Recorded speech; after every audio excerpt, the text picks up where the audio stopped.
She is not for sale.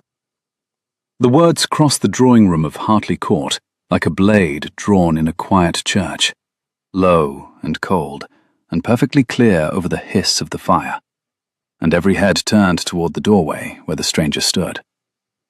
The room smelled of beeswax and spilled port, and the smoke of a chimney that drew badly. Eleanor Hartley had been counting the candles on the mantel to keep from looking at the men around the table. There were 9, their flames leaning all one way in the draught from the opened door, and she had begun a 10th count when the voice cut the warm, close air. And now she forgot the candles entirely. She forgot the contract spread across the green baize. She forgot, for one suspended breath, the cold weight of her father's silence beside her. The man in the doorway was tall, broad through the shoulders in a way his dark traveling coat did nothing to hide, and he had spoken without raising his voice at all. He did not need to. The room had gone still the moment he entered, the way a field goes still before weather. Garrick Vance set down his glass. He took his time about it, as a man does who is accustomed to being the most dangerous person in any room, and has just discovered, with interest rather than fear, that he might not be. "This is a private matter," Vance said. He was a handsome man. Eleanor had always thought so, in the way one thinks a closed razor handsome. Fair-haired, smooth-jawed, perhaps 32, dressed at the very forward edge of fashion. "You'll forgive me, sir, but I don't believe you were invited." "No," the stranger agreed. "I was not." He came into the room. He moved without hurry, and the firelight found him as he passed it. A face younger than his bearing suggested, no more than 27, with a hard, clean line to the jaw, and grey eyes that took in the table, the contract, the men, her father, and finally her. When his gaze reached Eleanor, it stopped. Something moved behind it, quick and contained, and was put away. "My name is Gabriel Thorne," he said. "I am the Duke of Wexmoor, and I've come a long way to put an end to what is happening in this room." Eleanor's father made a sound that was not quite a word. She looked at Sir Edward then, at the man who had given her her grey eyes and her stubborn chin, and, 3 weeks ago, her ruin. He had aged a decade in a season. His coat hung off him. His hands, which had once dealt cards with the careless confidence of a man who believed the world owed him a good evening, lay open and empty on the baize, beside the contract that would have sold his daughter to settle his debts. He would not look at her. He had not looked at her properly in days. "Your Grace?" Vance recovered first. He always did. "You honor us, but there is nothing here to end. A debt is owed. A settlement has been proposed. Sir Edward and I have come to terms that satisfy us both, and Miss Hartley." He turned his smile on Eleanor, and it was the smile that frightened her more than anything else in the room, because it was warm. "Miss Hartley will want for nothing the rest of her life. I assure you, my intentions are entirely honorable." "Your intentions," the Duke said, "are written on that table. I read them on my way in." He crossed to the baize. He picked up the contract, the marriage articles, the schedule of debts, the figure at the bottom that had made Eleanor's stomach drop when she first saw it that morning, and he read it through while no one breathed. Then he folded it once, deliberately, and set it down again. £30,000, he said. "That is the sum of Sir Edward's obligations to you, Mr. Vance. Principal and the interest. You have been compounding so creatively since spring." He drew a folded paper from inside his coat. "I hold the rest of his notes besides. The merchants, the tailor, the wine, the 2,000 at the tables in Bath that you so kindly arranged he should lose. Near 10,000 more, all told. I bought them last month. Every one. He owes me now, not you.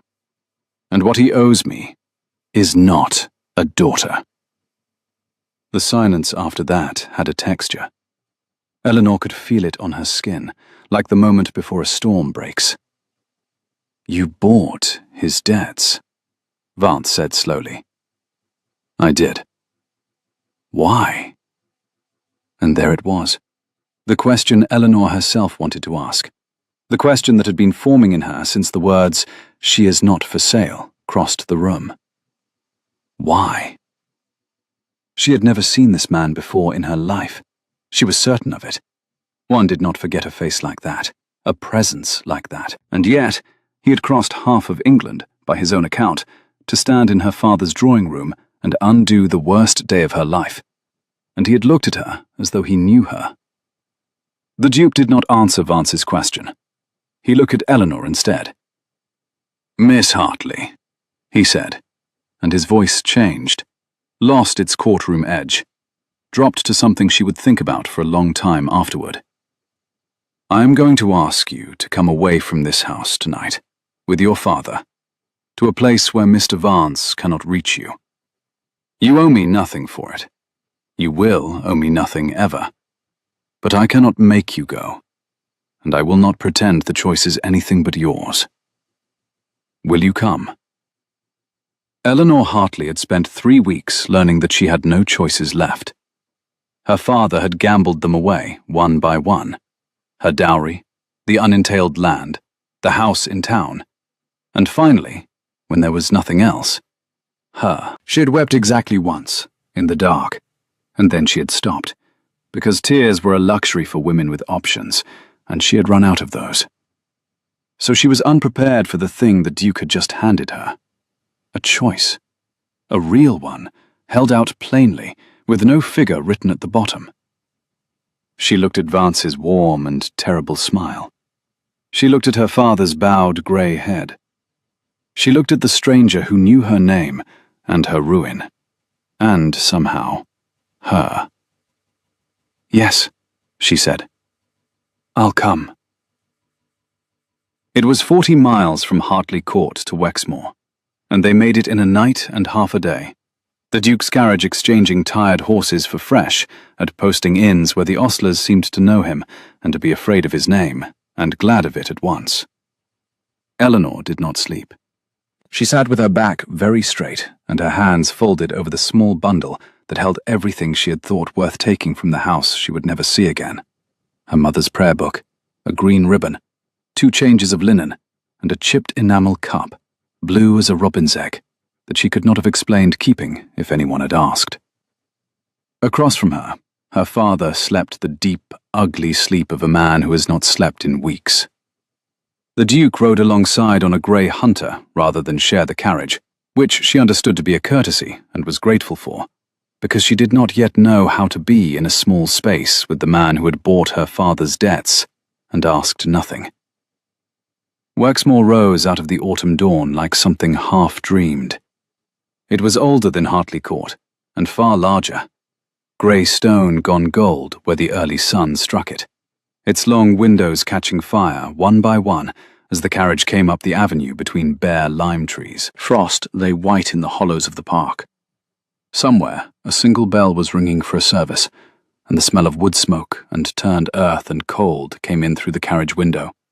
And Eleanor, who had braced herself for everything except beauty, felt her throat tighten unexpectedly. A woman was waiting at the top of the steps, small, upright, grey-haired under a snowy cap, her hands folded at her waist in the particular way of a housekeeper who has run a great house through 3 generations and intends to run it through 3 more. "Your Grace," the woman said, as the Duke dismounted. And then, with a glance at Eleanor that took her in entirely, the travel-creased gown, the small bundle, the white face. "The blue room is aired, if it suits, and there's a fire and broth in the small parlour. If I may say so, the young lady looks perished." "You may say so, Mrs. Pruitt," the Duke said. "You generally do." It was not a joke, precisely, but there was the faintest dryness under it, and Mrs. Pruitt's mouth twitched, and Eleanor, exhausted, frightened, 40 miles from the only life she had known, found herself filing it away. She had a habit, when she was afraid, of cataloguing things. It was how she had survived the last 3 weeks, by noticing, by counting, by making the chaos hold still long enough to be looked at. the candles on the mantel, the 9 men at the table, and now, a duke who paid £40,000 and asked nothing, and made the smallest of jokes to his housekeeper, and would not look at her too long. She would solve him, she decided. It was the only thing she knew how to do with a thing that frightened her. The blue room was the most comfortable room Eleanor had ever slept in, and she hated it for 3 days. It was a soft, cold blue, the colour of a thrush's egg, with heavy curtains, the weight of wet wool, and a fire that some unseen hand built up before she woke each morning, so that she opened her eyes to warmth and the small, companionable crackle of applewood and the faint sweetness of its smoke. The sheets smelled of lavender and cold linen. There was a basin of warm water set out at dawn, a dish of hot house pears, the like of which she had not tasted since her mother's day, their skin gold and bruised soft under her thumb. And beyond the frosted glass, the great silver reaches of the park ran down to a frozen lake that caught the early light like a coin. Everything in it was kind. Everything in it whispered that she was safe and well and wanted. And she lay rigid under the warm weight of the blankets, listening to the strange house tick and settle, and could not for the life of her believe a single word of it. She hated it because she did not understand it. A kept woman understood her room. It was payment, and payment had a shape she knew. But she was not kept. The Duke made that plain by his absence. He did not come to her, did not summon her, did not so much as send word beyond Mrs. Pruitt's brisk reports that His Grace hoped she was comfortable, and would she care for the library to be opened to her. Her father was given a room in the East Wing, a physician and, Mrs. Pruitt confided, lips thinning, a stern instruction that there were to be no cards in the house. Sir Edward kept to his room and his shame. He had still not spoken to Eleanor of what he had done. So on the 4th morning, having slept and eaten and stopped shaking, Eleanor went looking for the Duke of Wexmoor to demand an accounting. She found him before she meant to. The house was enormous and largely silent, and she had taken a wrong turning out of the long gallery and come into a wing where the dust sheets still lay over half the furniture, and the air smelled of cold and disuse. And there, at the end of it, was an open door, and a man at a writing desk with the grey morning behind him, alone. He had not heard her. For a moment Eleanor simply stood, because she was a cataloguer, and here was the Duke unguarded, and she could not help reading him. He was not working. There was a letter open on the desk that he was not reading, his hand flat upon it, and his gaze was fixed on the window and the bare park beyond, and the line of him, the broad shoulders she had noticed in the doorway at Hartley Court, was bowed in a way she would not have thought that man's shoulders could bow. The room around him was the room of someone who lived in a great house alone. One chair drawn to the fire, one glass, and on the desk, beside the unread letter, where a man might keep an inkwell or a paperweight, a small chipped cup of blue enamel.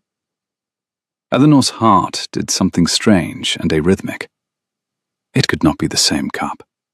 Hers was upstairs, in her bundle, in the blue room.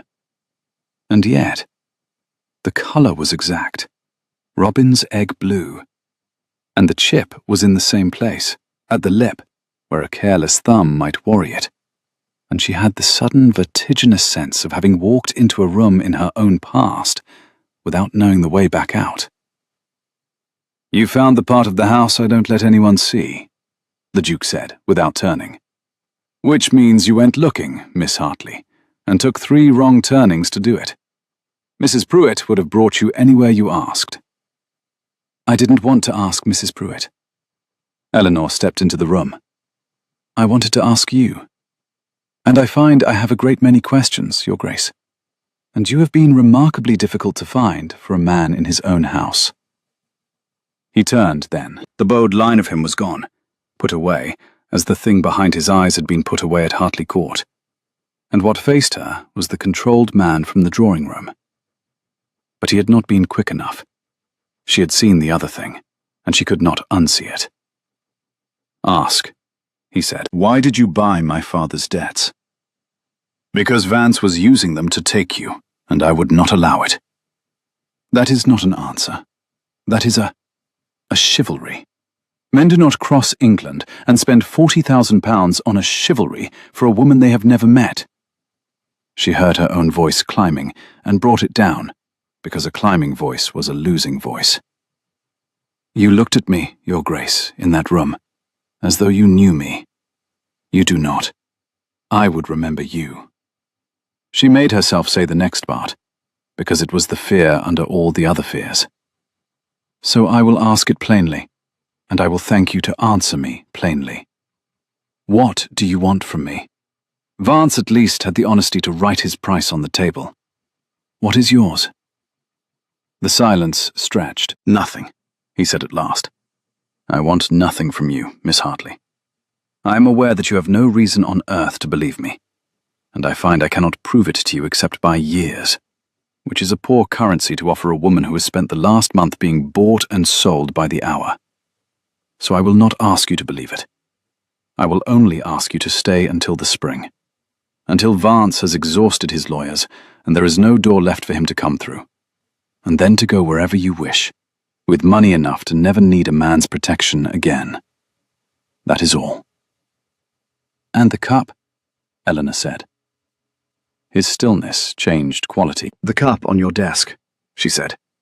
It is the twin of one I own. To the chip. I have carried mine through 4 houses and a ruin, and I could not tell you why, except that it was the last thing in my mother's kitchen that was still whole, more or less, when everything else was sold. So I will ask you a second plain question, Your Grace, and I find my heart is beating very hard while I wait for the answer. Where did you get that cup? For a long moment she thought he would not tell her. Then the Duke of Wexmoor crossed to the desk and picked up the small blue cup and held it in his broad hand as though it were made of something far more precious than chipped enamel. From you, he said, 5 years ago, though you would not have known me. I was not a duke yet, and I was not, that winter, anyone you would have looked at twice. But he did not tell her the whole of it that morning. He told her enough to send her back to the blue room with her hands unsteady. That 5 winters past, before his elder brother's death had made him a duke, he had been travelling north, on foot, and ill, and robbed of everything but the clothes he wore. That he had collapsed at a gate in the dark, in a hard frost. That a young woman had taken him into a warm kitchen, against all good sense, and fed him broth and tea from a chipped blue cup, and put her own shawl about his shoulders, and asked him not one single question. Not his name, nor his business, nor what manner of man arrived half-frozen and barely standing at a gentleman's gate in the small hours. And that when he woke in the morning, mended enough to walk, she was gone to church, and he had taken the cup and left in its place the only thing of value he had, a single gold guinea, hidden under the saucer. He had carried the cup ever since, he said, wrapped in a square of flannel in his breast pocket, through 5 winters and 100 miles of searching. The chipped blue china, and the smell of broth and wood smoke, and the memory of a pair of grey-lit hands folding a shawl, and the face. Eleanor remembered the guinea. She remembered finding it under the saucer and being frightened of it, because in their straits even 1 gold coin had felt like a thing that would have to be explained. She remembered the man only as a fever and a pair of grey eyes and a stillness in her kitchen, and she had told herself afterward that she had dreamed half of it. She had not dreamed it. She sat on the edge of the comfortable bed in the blue room with her own chipped cup in her 2 hands, the twin of his across the silent house, and she understood that she had been wrong about the shape of the thing she had walked into. It was not a transaction. It was a debt. But it ran the other way. He believed he owed her. He had spent 5 years believing it, and £40,000 proving it, and that was a far stranger and far more dangerous thing than being bought, because she did not know what to do with a man who thought himself in her debt. She decided she would be useful. It was the only honest coin she had to pay him back with, and Eleanor Hartley did not care to be in any man's debt, not even a kind one's. She began with the household accounts. It was not difficult to find them. A house the size of Wexmoor generated paper the way a forest generates leaves.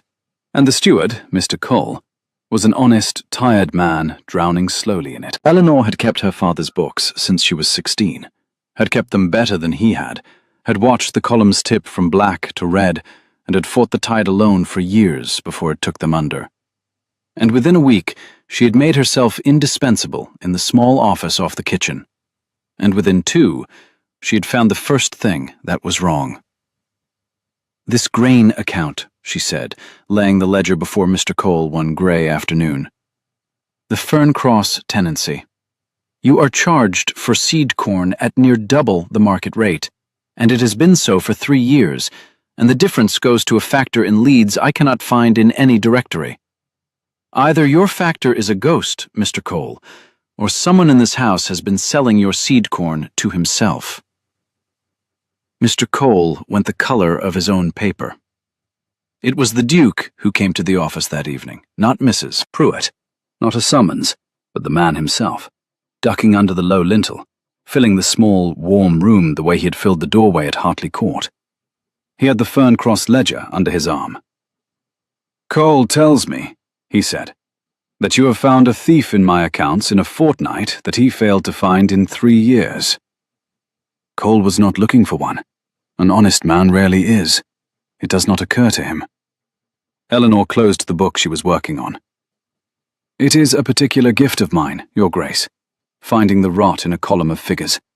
I had a great deal of practice. I do not recommend the school." And the Duke smiled. It was the first time she had seen it, a real one, not the contained line of the drawing room, but a thing that reached his eyes and changed his whole hard face into something younger and warmer, and frankly disarming. And Eleanor, who had been so careful, felt the smile land somewhere under her ribs and lodge there. "No," he said. "I don't imagine you would. Will you take a glass of wine, Miss Hartley, and tell me precisely how a man steals seed corn for 3 years? I find I want to know, and Cole is too distressed to explain it without weeping, and I am tired of dining alone with a thief I didn't know I had." "You dine alone a great deal," Eleanor said, before she could stop herself. "I do," the Duke agreed. He set 2 glasses on the cluttered desk and poured. "It is one of the privileges of rank, along with the seed corn, apparently." She laughed. She had not laughed in a month, and it surprised them both. After that, there were no more wrong turnings.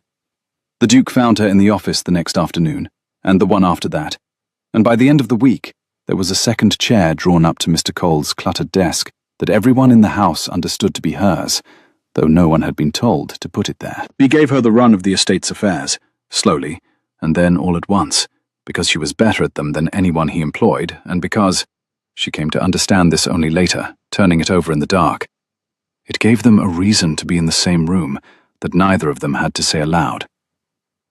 They quarrelled almost at once, and the quarrels were the best part. "You cannot give the South tenants a year's grace on the rent," the Duke said, on a grey morning when the rain came sideways against the office window and the fire smoked. He had come in with the wool returns and found her already deep in them. It will be remembered. A landlord who forgives one bad harvest is asked to forgive the next, and the one after, and inside 3 years his rent roll is a charity, and his name's a joke at every market in the riding. "A landlord remembered as hard," Eleanor said, without looking up from the column she was adding. "Keeps his tenants exactly as long as it takes them to find a softer one. A landlord remembered as fair keeps them through a bad year, and is repaid in the good ones with loyalty, which does not appear in any ledger, but is the only thing that makes a ledger possible. You are thinking of the rent roll, Your Grace. I'm thinking of the men who fill it. They are not the same account, though they are written on the same page." The Duke was quiet a moment. The rain ticked at the glass. "You have an opinion on everything," he observed. "I have an opinion on everything I have read the figures for. On everything else, I am as ignorant as the next woman, and I make a point of saying so, which is more than most men of my acquaintance manage." She turned the ledger toward him, and put her finger on the line. There. The South tenancies returned you 11% above the estate average for the 6 years before the harvest failed. They have earned their grace and then some. Give it to them, and write it in your own hand, so they know it came from you and not from Cole, and you will have it back threefold the first year the weather turns. He looked at her for a long moment over the rain-streaked desk, a look she was beginning to recognize and not yet beginning to understand. And then he drew the ledger to himself and took up the pen and wrote the year's grace into the book in his own hand. "If I am ruined by Lady Day," he said, "I shall hold you entirely to blame. If you are ruined by Lady Day, Your Grace, it will be the drainage that does it, not the wool. And I've been trying to tell you about the drainage for a fortnight." She took the ledger back. "But one catastrophe at a time. I find it is the only way to enjoy them properly." And the Duke laughed. The real one. The one that changed his whole hard face. And Eleanor bent her head to the column again, so that he would not see how the sound of it pleased her. There was, too, the matter of the dog. It was an enormous, disgraceful grey wolfhound named Brutus, who belonged to no one and to the whole house at once, and who had decided, within a day of Eleanor's arrival, that her lap was the warmest seat at Wexmoor, and her opinion the only one worth attending in any room. He followed her from office to library to dinner. He sat on her feet during the wool quarrels and groaned with enormous theatrical despair whenever the figures went against the South tenants. He had a particular trick of laying his great grey head on the open ledger at the exact moment a column came out wrong, as if to say that he too found the sum disappointing, and Eleanor, who had not had a creature of her own to love in years, fell helplessly and entirely under his spell. "He never once sat on my feet," the Duke said, watching this with an expression of profound betrayal, the second week. "In 4 years. I fed him through a hard winter from my own plate. He has known you 11 days, and he treats me like a footman who has displeased him." "He has excellent judgment," Eleanor said, scratching the great grey ears. "Animals always know. It is one of the few honest things left in the world, a dog's good opinion.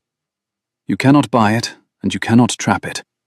You can only earn it, very slowly, by being worth sitting on." "I shall take that," the Duke said, "as instruction." There came a night, late in that hard November, when the weather closed the roads and the house in. It began as sleet against the windows at dusk, a fine, hard rattle like flung gravel, and turned, by full dark, to a wind that came off the moor, smelling of ice and wet heather, and found every gap in the old stone, and made the great rooms of Wexmoor groan and shudder like a ship working in a heavy sea. The servants were sent early to their beds. Sir Edward had retired with a book and a headache, and Eleanor, who could not sleep with the house complaining so, came down in her wrapper with a candle to fetch the ledger she had left in the library, and found the Duke already there, in his shirt-sleeves, before a fire built recklessly high, with Brutus stretched the full length of the hearthrug and a decanter at his elbow, and the look of a man who also could not sleep, and had given up pretending he meant to. She stopped in the doorway. It was, she was aware, exactly the sort of room a careful woman did not enter. A duke, in his shirt-sleeves, alone, at midnight, with the wind walling them off from the rest of the world. She thought of all the reasons to go back up the stairs. Then the Duke looked up, and did not say any of the things a less honest man would have said about the impropriety of it, and merely moved the decanter and a second glass to the small table between the two chairs, an invitation made without a single word that could be held against either of them. And Eleanor found that her feet had decided the matter before her caution could. "I cannot sleep when the house talks," she said, sitting. "Nor I. It has talked for 4 years, and I have never grown used to it." He poured for her, a small glass, a courtesy, and settled back. The firelight moved on the planes of his face.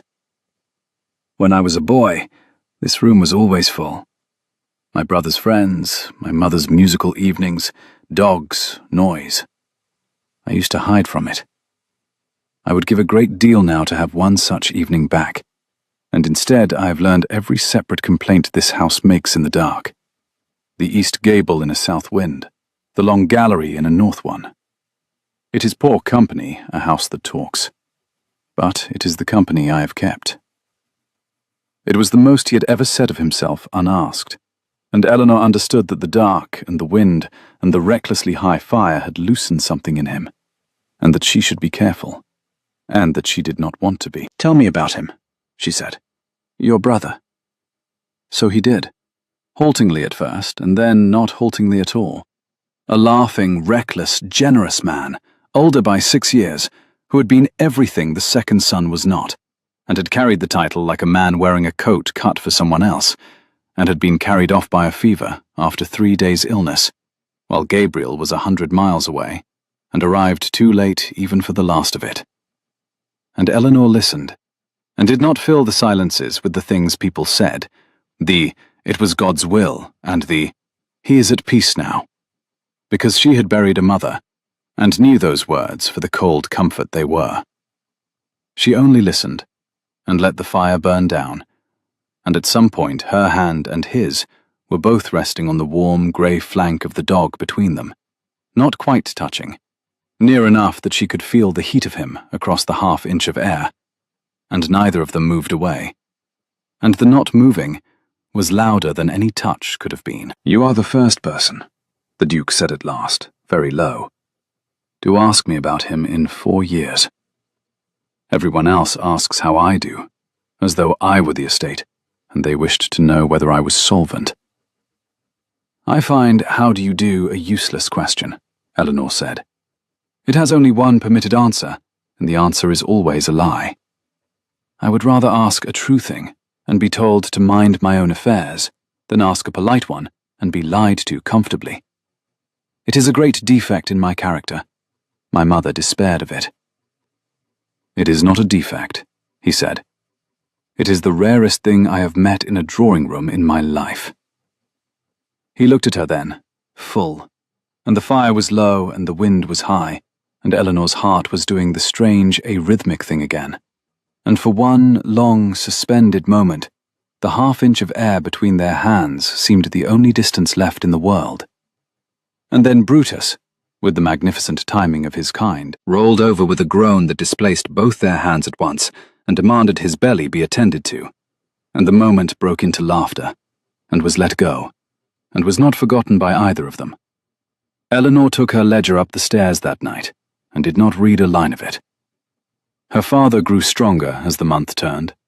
He came down to dinner at last, a quieter and smaller man than the one who had dealt cards in Bath, and he and Eleanor circled each other with a careful courtesy that was not forgiveness, but was, perhaps, the cold ground forgiveness might one day be built on.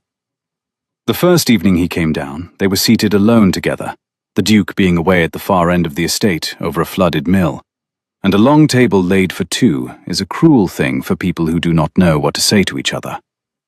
Sir Edward turned his wine-glass by the stem and did not drink it. Eleanor asked after his health, in the voice she would have used to a stranger met on a coach, and he answered in kind, and the footman came and went, and the silence between the courses grew until it had a shape of its own at the table.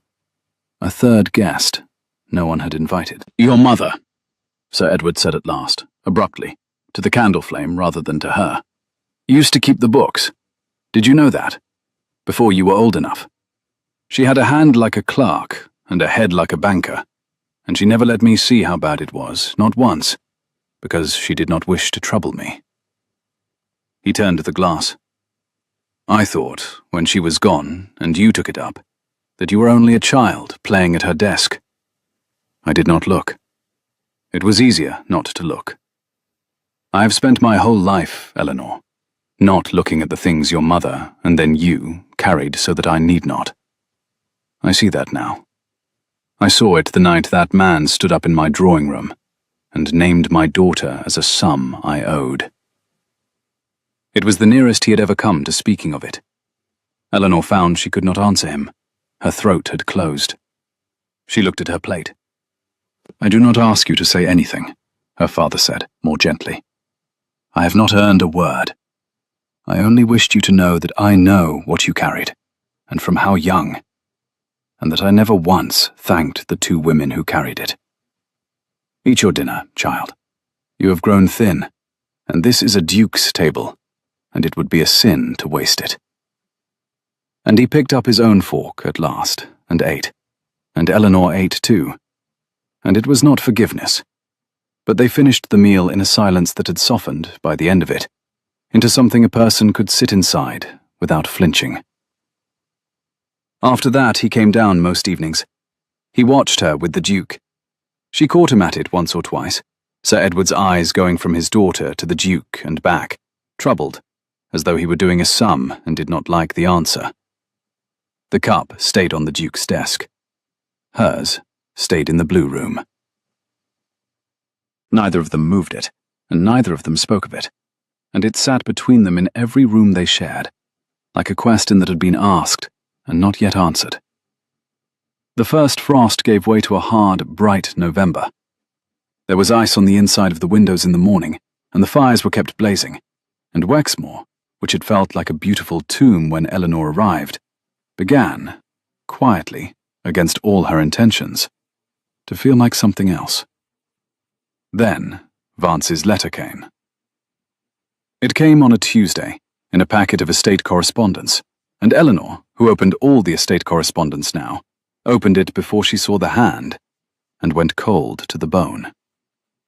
It was not addressed to the Duke. It was addressed to her.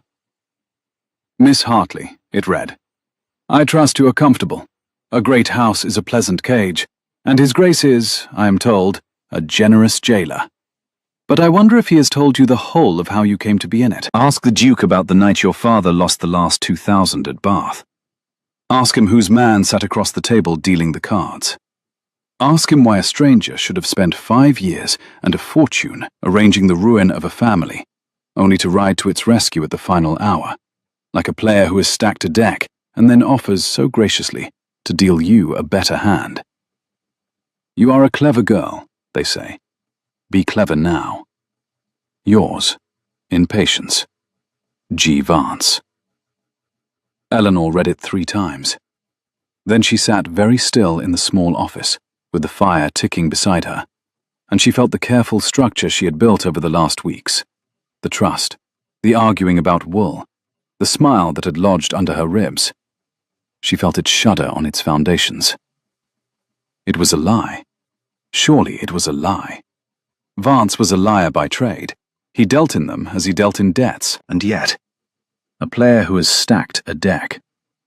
She thought of the Duke's words at Hartley Court, the 2,000 at the tables in Bath that you so kindly arranged he should lose.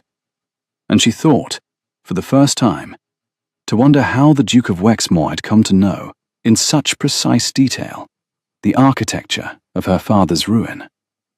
One did not buy a man's debts without studying them, but to know which night, which table, whose hand on the cards. She went to find the Duke. Not in the office, not in the library. She found him at last, in the disused wing, at the desk by the cold window, the blue cup at his elbow, and she put Vance's letter down on the desk between them without a word. He read it. She watched his face, and learned nothing. He had put everything away. Is it true? She asked. Which part? Any of it. All of it. Did you know my father before that night in his drawing room?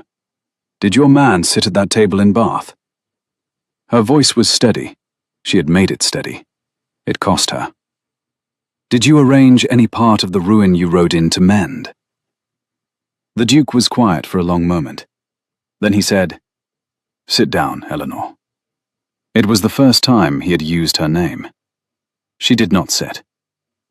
I will stand, she said. Tell me. So he told her the rest of it, the part he had held back, the dark half of the tender thing. The man who had robbed him 5 winters past, who had left him to die at her gate in the frost, had not been a common footpad. It had been Vance. They had known each other once, Vance and the young man who was not yet a duke. They'd been at the tables together in the reckless years, and Vance had taken everything Gabriel Thorne owned in a single rigged night and then, when Thorne accused him of cheating, had arranged to have him beaten on a dark road and left to freeze, so that the accusation would die in a ditch with the man who made it. Eleanor's kitchen had saved his life. He had never forgotten either face, the woman who saved him, or the man who had tried to end him. When his brother's death made him a duke and gave him the fortune and the power to act, he had set himself to two things: to find the woman with the blue cup, and to ruin the man who had ruined him. The first had taken years. The name of a gentleman's family in the north, half remembered through fever, was a thin thread to follow, and in following it, he had discovered the second thing, the thing that had turned his stomach. That Vance had found Eleanor's family first. That Vance, hunting fresh prey among the gentry's weak and gambling men, had got his hooks into Sir Edward Hartley 18 months past, and had been bleeding him white ever since. The same Vance, the same method, the same patient stacking of a deck. The man who had nearly murdered Gabriel Thorne was, by coincidence so cruel it felt like design, methodically destroying the family of the woman who had saved him. "I did not arrange your father's ruin," the Duke said. "I swear it to you on the only thing I have that is worth swearing on, which is that cup. But I knew of it. I knew Vance had him, above a year ago, and I knew where it would end, because I know how Vance finishes a man. He takes the money first, and then he takes whatever is left that the man loves, and a daughter of marriageable beauty is the most valuable thing a ruined gentleman owns." His jaw worked. The firelight caught the hard line of it, and showed her, for a moment, how much the plain telling cost him. "I should have come sooner. I've asked myself 100 times why I waited. Why I bought the debts quietly over a year, note by note, building my case against him in the law courts, instead of riding to your door the day I learned your name. And the answer is not one I am proud of. I waited because I was building a trap for Vance that the law could not break. And you, forgive me, you were the bait in it that I told myself I would pull from the fire in time. I did pull you from the fire, but not before you nearly burned. And Vance is not wrong about that part, Eleanor. He is a liar in every particular but one. I knew, and I let it run. And you paid for the year I spent being careful." The fire ticked. Outside the cold window, the bare park stretched grey to the white hollows. "You let it run," Eleanor repeated. "You knew what he meant to do to me, and you let it run, so that you might have your case." Yes. She had wanted, she realized, for him to argue, to soften it, to wrap it in the chivalry she had accused him of. He did none of those things. He set the ugly fact on the desk beside Vance's letter and let her look at it. And that honesty was the cruelest thing he could have done, because it left her nowhere to put her anger, but on the man she had, she admitted it now too late, begun to love. "Thank you for telling me plainly," she said, and her own voice frightened her, it was so cold. "You have a gift for it, Your Grace. Plain dealing. I shall remember that you came by your fortune, and your trap, and your bait, all by the most honest means." She left the cup where it sat. She left him where he stood. She walked back through the disused wing alone, and she did not let herself run until she was out of his sight. She did not come down to dinner. She sat in the blue room with her own chipped cup in her hands and tried to be angry, because anger was clean and grief was not, and she was so tired of grief. There was a knock at the door near 9. It was not the Duke. It was her father. Sir Edward Hartley came into the room like a man entering a court where he expected sentence, and he stood turning his hat in his hands, though he wore no hat, an old gesture from better days, and for a while he said nothing at all. Eleanor had not seen him alone, truly alone, since before the night Vance came to the house. She braced herself for excuses. He did not make any. "I have come to tell you a thing I am ashamed of," her father said. "And then I will go, And you need not answer. And you need not forgive me, for I have not earned it, and I am not such a fool any longer as to think a man can buy back a thing he has thrown away. But you should know it, because it touches you, and you have been kept in the dark too long by everyone, myself the worst. He drew a breath. The candle by the door guttered in the draught, and threw his shadow long and trembling up the papered wall. Vance did not find me, Eleanor. I found him. 18 months ago, when the first debts came due and I could not pay them, I went to Vance, because he was known as a man who would lend where others would not, and I told myself I would win it all back at his tables, and no one would ever know how close we had come to the edge. I knew what he was. Half of Bath knew what he was. I sat down at his table knowing the cards were stacked, because I could not bear for you to know we were poor. His voice cracked. I gambled you, child, long before I ever signed that contract. I gambled you the first night I sat down at Garrick Vance's table. The contract was only the bill come due. Eleanor sat very still. Why are you telling me this now? Because you are angry at the Duke, her father said simply. I saw your face at dinner that you did not come to. And I have done you a great many wrongs. But I will not stand by and let you lose the one good thing this catastrophe has thrown up, because you have aimed at the wrong man the anger you ought, by every right, to aim at me. Thorn did not ruin us. I ruined us. Thorn knew and was slow, and that is a sin. But it is a small grey sin beside mine, and I think... He stopped, and something passed over his ruined face that she had not seen since her mother was alive. I think he is a man who has spent 5 years trying to repay a single kindness. And I think he has fallen in love with the woman who did him that kindness, somewhere along the way, and is too honest to use it, and too proud to ask for anything. And I think you know it, and I think it frightens you more than Vance ever did. Good night, Eleanor. He said something on the table by the door as he went. When he had gone, she went to look at it. It was a single gold guinea. I found it under the saucer, her father said from the corridor, not turning back. 5 years ago, the morning after the stranger left. I never spoke of it. I've carried it since, the way you carried the cup. I think it was always meant to come back to you. In the morning, the world was white. Snow had come in the night, the first true snow of the year, and it had drowned the park and the avenue and the long grey reaches of Wexmoor in a silence so complete that Eleanor woke into it disoriented, the light wrong, the world hushed. There was a strange, pale glow on the ceiling, the underlit shimmer that only deep snow throws.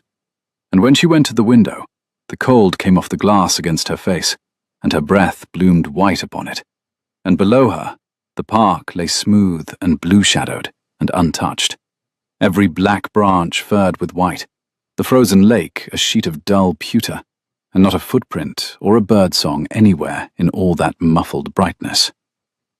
She lay back down for a while, the sheets still warm, watching the snowlight move on the ceiling of the blue room, and turning her father's guinea over and over in her fingers.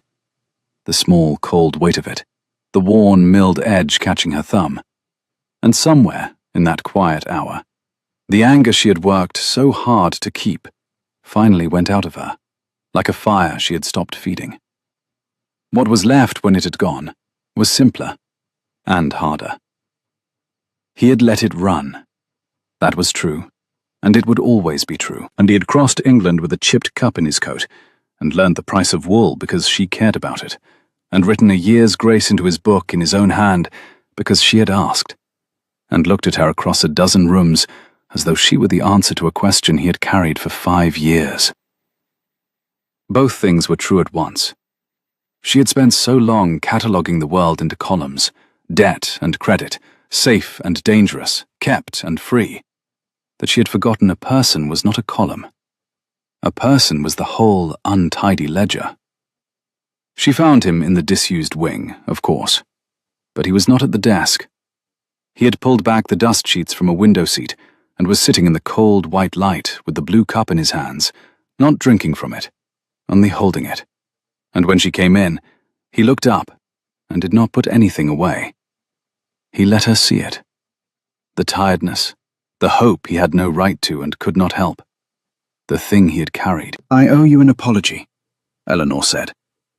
"And I find it is a difficult one, so I will say it plainly, in your own dreadful fashion.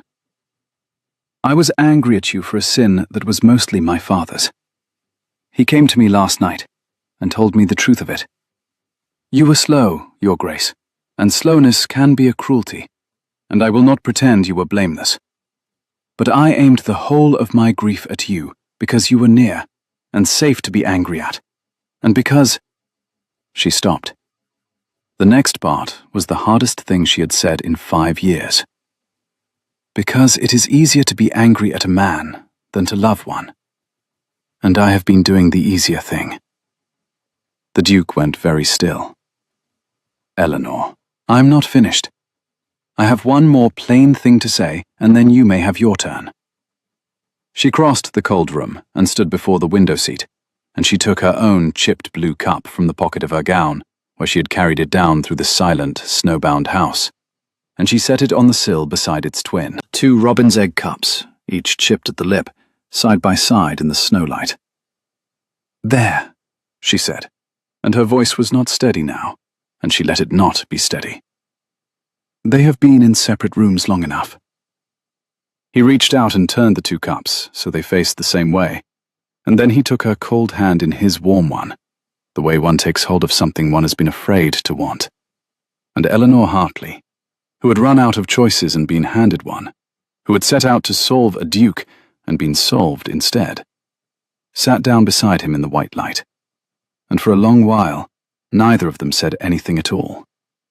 And it was the good kind of silence, the kind with a future in it. "When the snow goes," he said at last, "there is a hawthorn walk on the south side that my mother planted. It comes out white as this in May.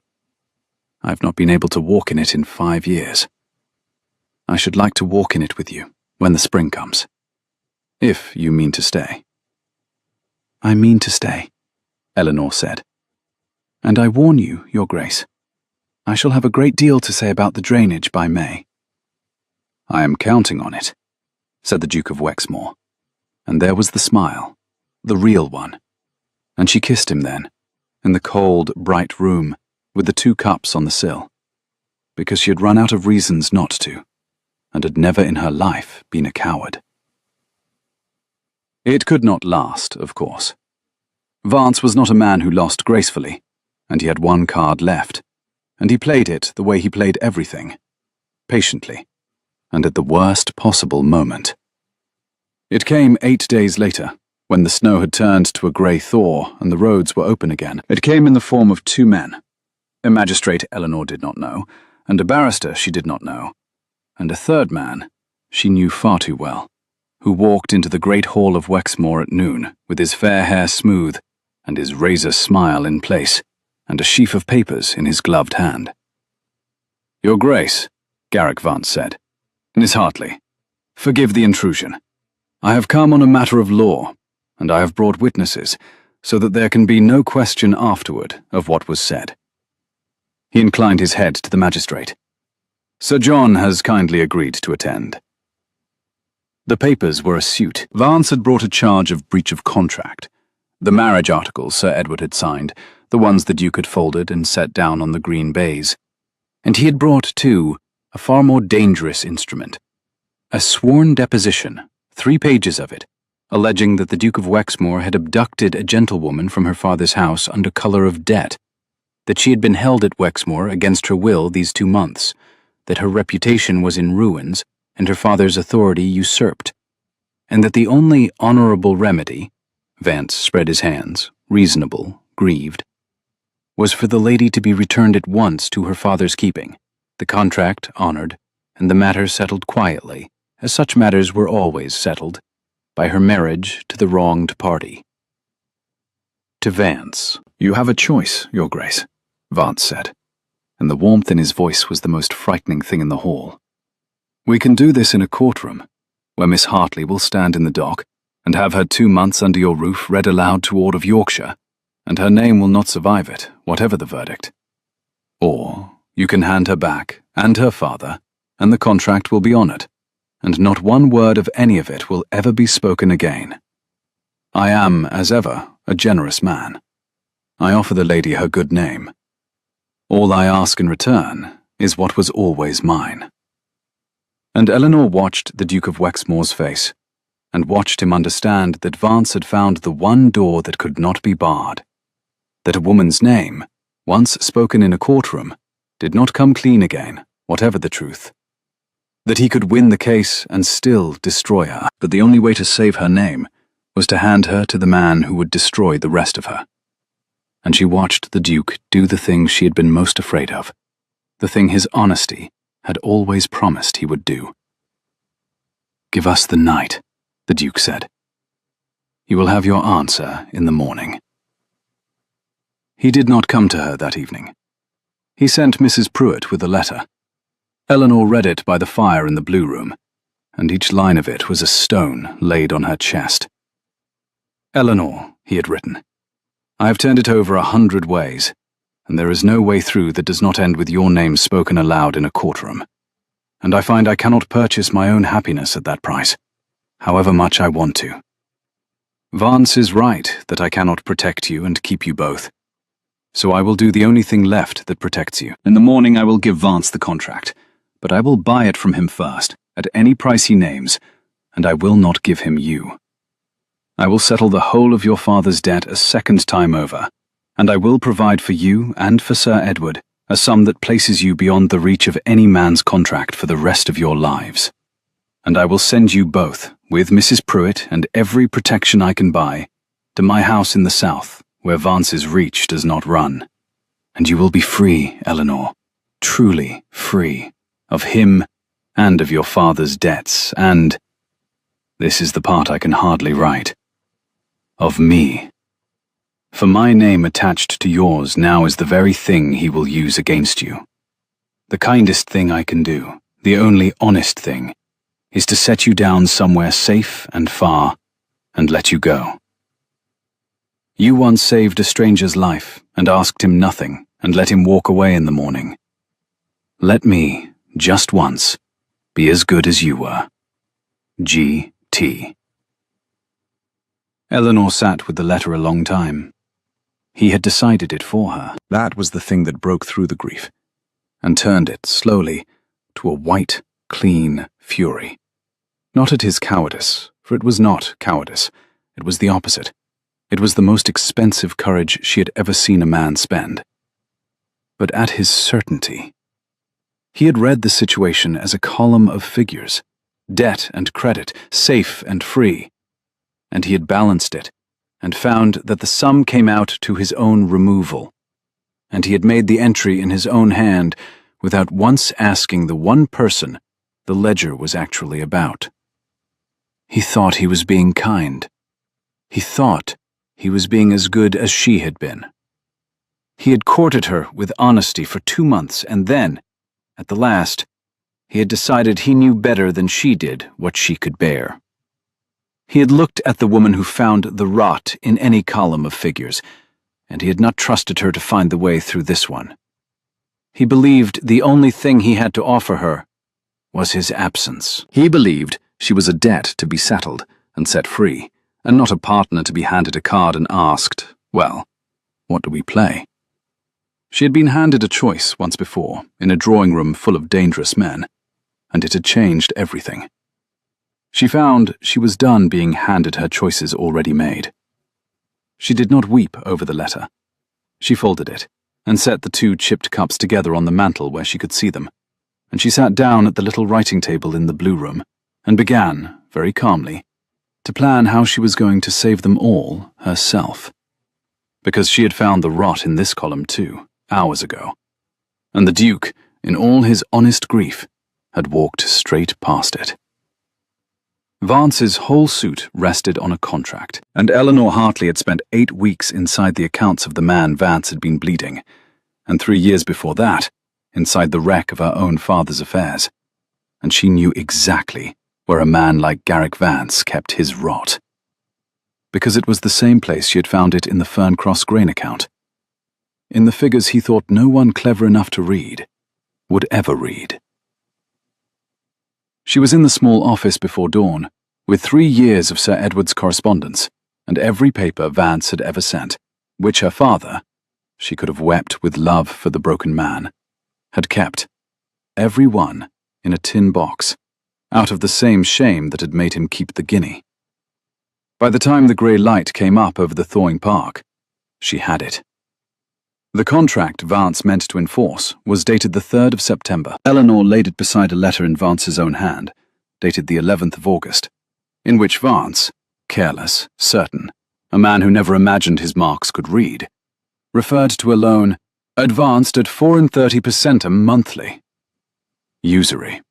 Not the genteel compounding he had named in company, but criminal usury.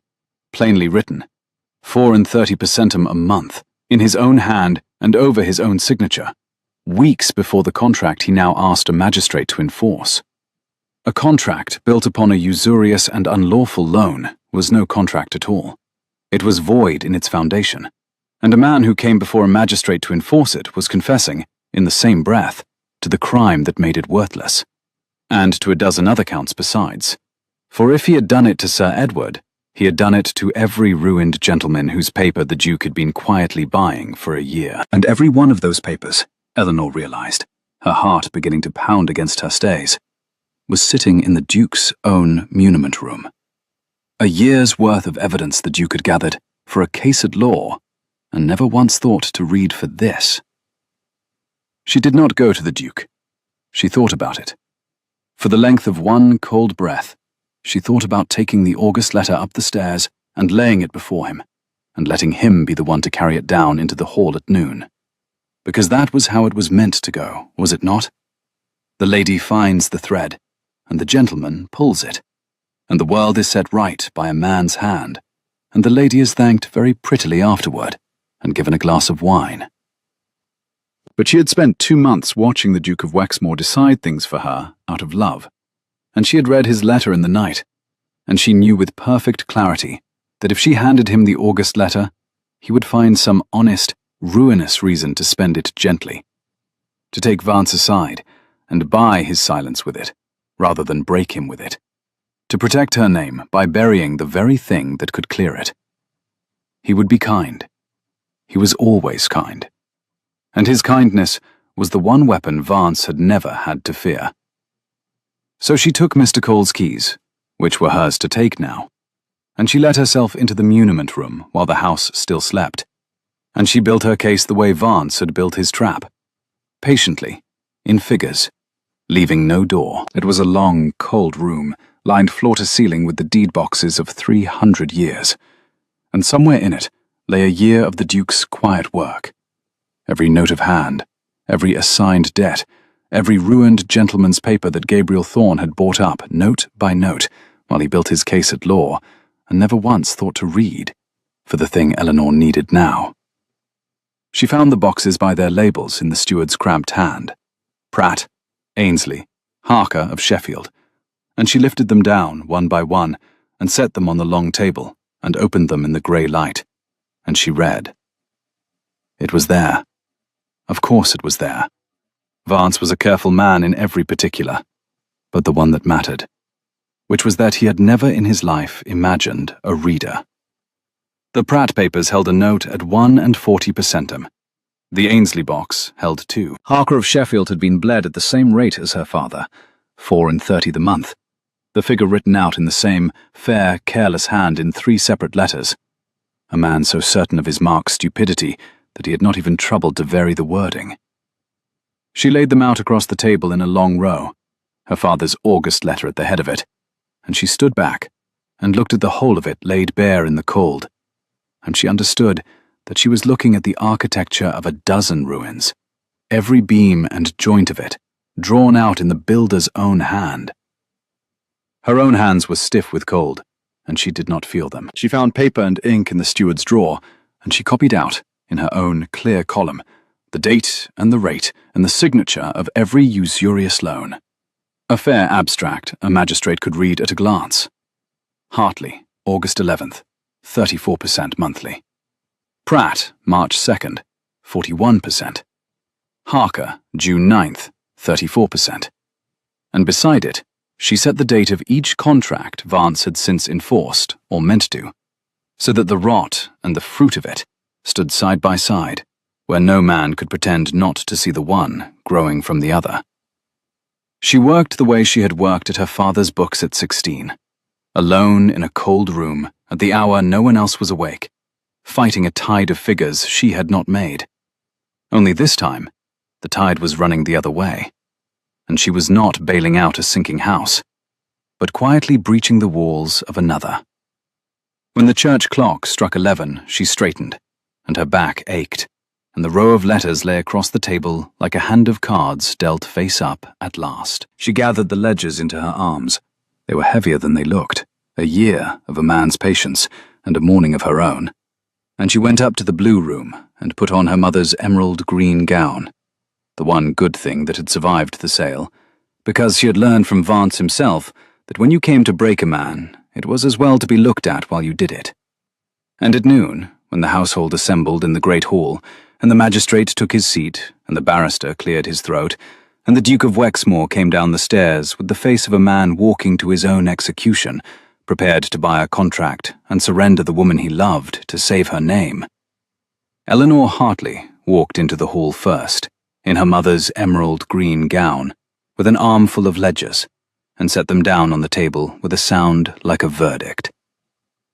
"Before anyone signs anything," she said, "I find I have a great deal to say about the figures." The Duke stopped on the stairs.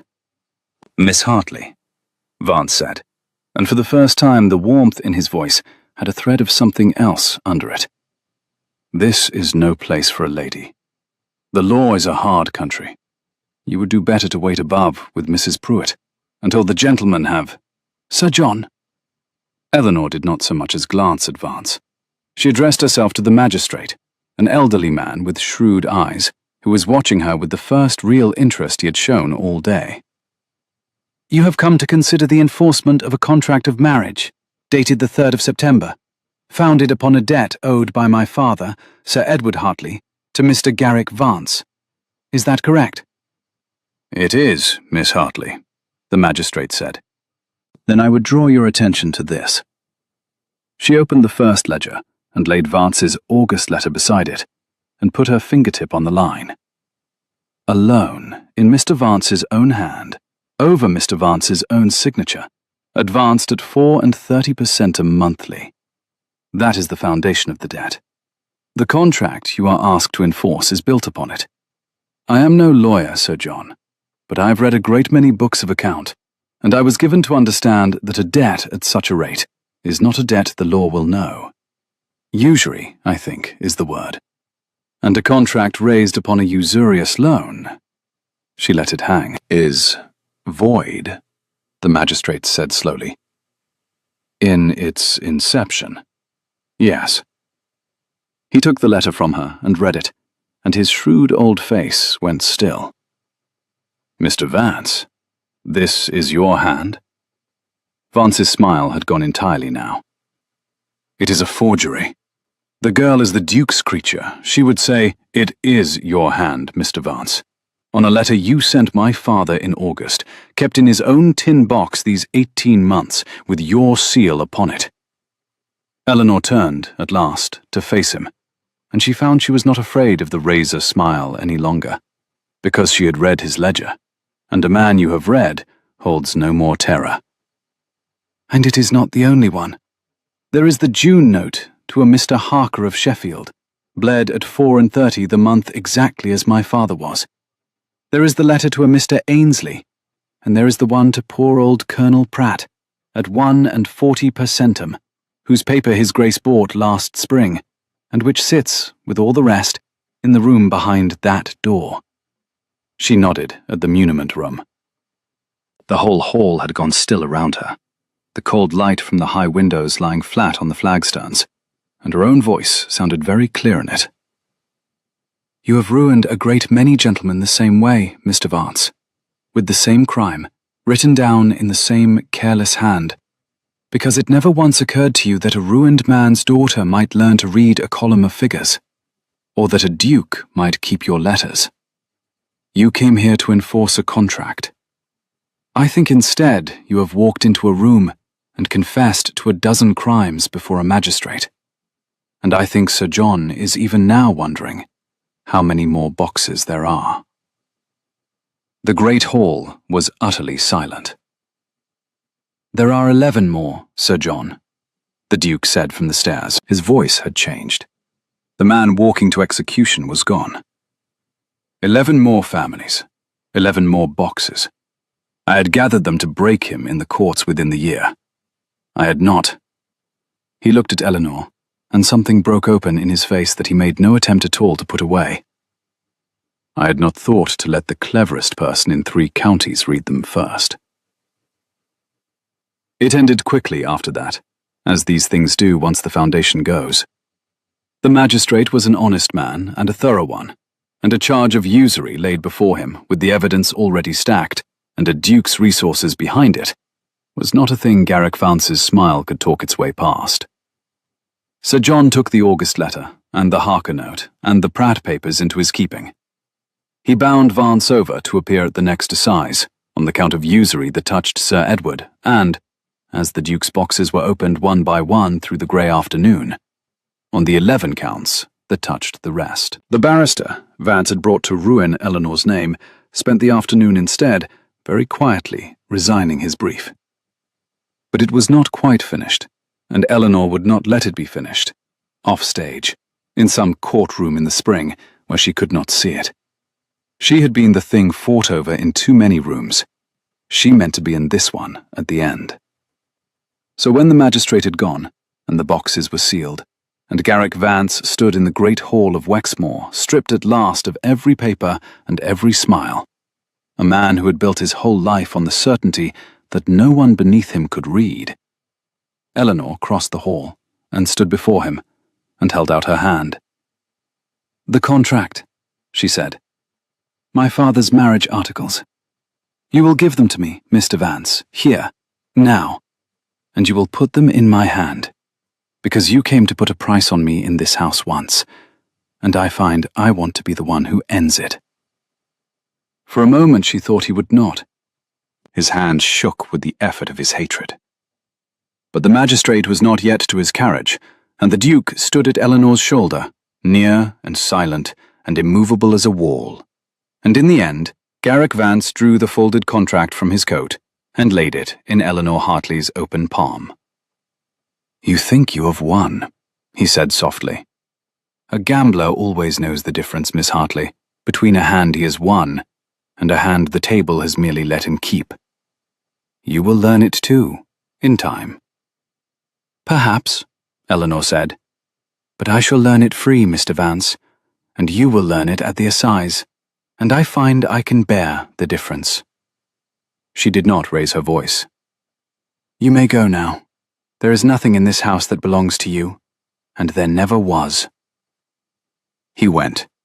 The great door of Wexmoor closed behind him on the grey thaw, with a boom that rolled away into the high, cold rafters, and Eleanor stood in the sudden quiet, with her father's marriage articles in her hand. The paper was cold and stiff, and faintly damp from Vance's coat, and it smelled of him, of snuff and pomade, and the particular dry mustiness of money handled too often.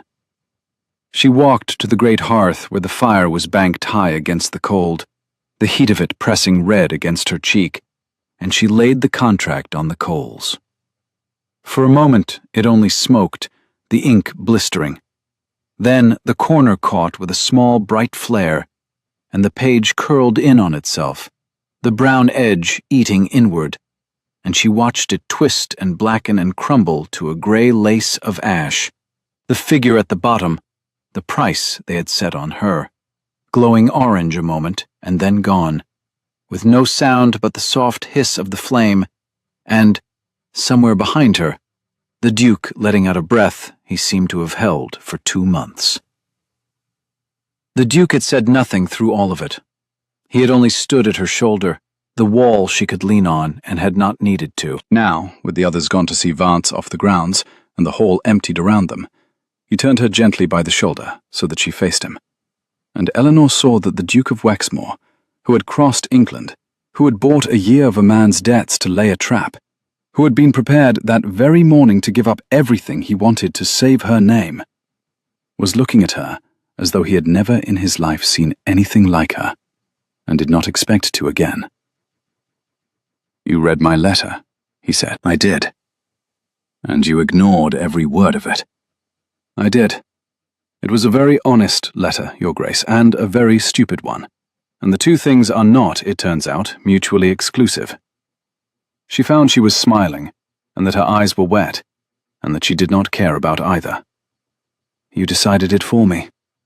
You looked at the worst day of my life, and you balanced it like a column, and you found that the sum came out to your own going away, and you made the entry in your own hand, and you did not once ask me.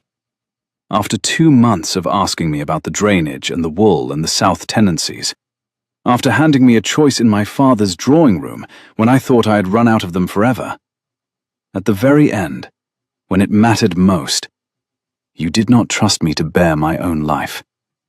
You thought the only thing you had to give me was your absence. Eleanor, I am not finished. You always let me finish. Do not stop now." She took a breath. "You have spent 5 years believing you owed me a debt, a life for a bowl of broth and a borrowed shawl, and I let you, because it brought you to my father's drawing room at the hour I needed you, and I am not such a fool as to refuse a rescue on a point of pride. But I will not marry a debt, Your Grace. I will not be the entry that finally balances your ledger. So I am going to cancel it. Here. Now." She reached up and laid her hand flat against his chest, over the warm, steady heart of him, and felt it quicken under her palm. "The debt is paid. It was paid the morning you left a guinea under the saucer. It was overpaid the day you wrote a year's grace into your book because I asked. There is nothing between us now but the plain fact of 2 people and 2 chipped cups, and a hawthorn walk that wants seeing in May. So you will have to find some other reason to want me near, Gabriel, because the debt is gone, and I will not have you stay for it." The Duke took her hand from his chest and held it in both of his, and when he spoke, his honest, dreadful plainness had gone soft at last, the way the snow had gone soft in the thaw. "I love you," he said. "There. That is the reason, and it is the only one. And I've been too proud and too frightened to say it plainly for 2 months, which is a poor showing for a man who lectures everyone else on plain dealing. I do not want you near to balance any ledger. I want you near because the house was a tomb, until you walked into the wrong wing of it and started finding thieves in my accounts. I want you near because you argue with me about wool. I want you near because you set your cup down beside mine and turned them both to face the same way, and I have not been able to think about anything else since. Stay. Not as a debt, as—" his voice caught— "as the whole untidy ledger. Will you?"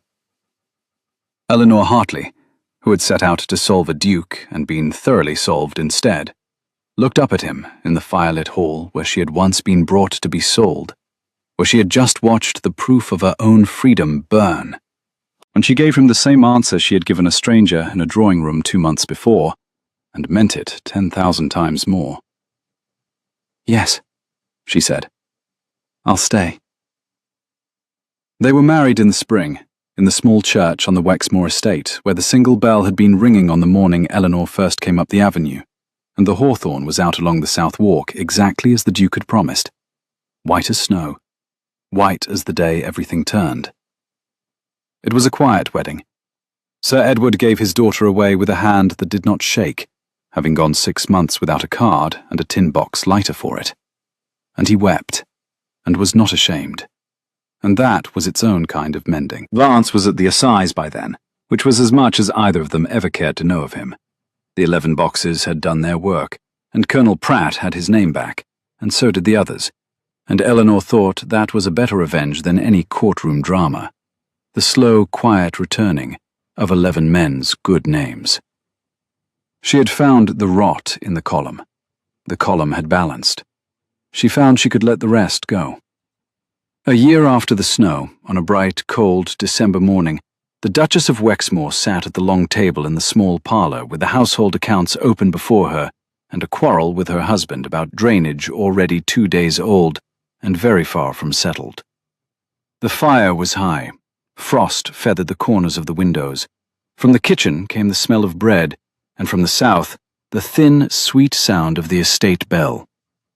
On the table at her elbow, beside the inkwell, stood 2 chipped cups of robin's egg blue, side by side, turned to face the same way. They were not kept on a shelf. She used them every day.